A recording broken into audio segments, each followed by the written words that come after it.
एक समय की बात है। चित्रकूट के कामदमन में 100 वर्षों तक बारिश नहीं हुई। सभी लोग बड़े परेशान थे। ये देखकर ऋषि ने समाधि लगा ली। लेकिन उनकी पत्नी अनुसुईया सारे कष्ट सहकर उनकी सेवा करती रही। वे नित्य शिव पार्वती की पूजा करती रही। उनका तेज बहुत बढ़ गया। उनके तेज को देखते ही देवता और दैत्य भी उनके सामने नहीं आ सकते थे। उन दोनों का तप देखकर देवता दर्शन को आए और चले गए। लेकिन गंगा जी और शिवजी जी वहीं रह गए। गंगा जी और शिवजी कई वर्षों तक वहां रहे और उनका तप देखते रहे। वह उनके तप से प्रसन्न हुए। अनुसुईया का भी ये संकल्प था कि जब तक उनके पति समाधि से नहीं उठेंगे वे अन्य जल का त्याग करेंगे। कई वर्षों बाद महर्षि समाधि से उठे। उन्होंने अनुसुईया से जल की मांग की।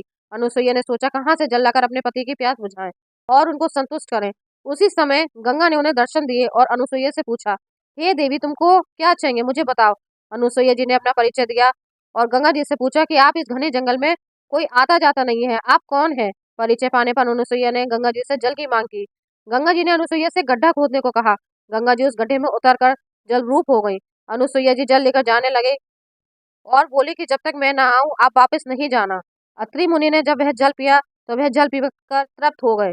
उन्होंने पूछा कि ये जल तो बहुत मीठा है, आप कहाँ से लाई। तब अनुसुईया ने कहा, ये गंगा माता का जल है जो आपके तप से बहुत प्रसन्न होकर खुद आई है। अत्रि मुनि गंगा माता से मिलने उनके पास गए। गंगा जी ने अत्रि मुनि से कहा, अच्छा अब मैं चलती हूँ। अत्रि मुनि ने कहा कि आप यहाँ रुके, जाइए नहीं।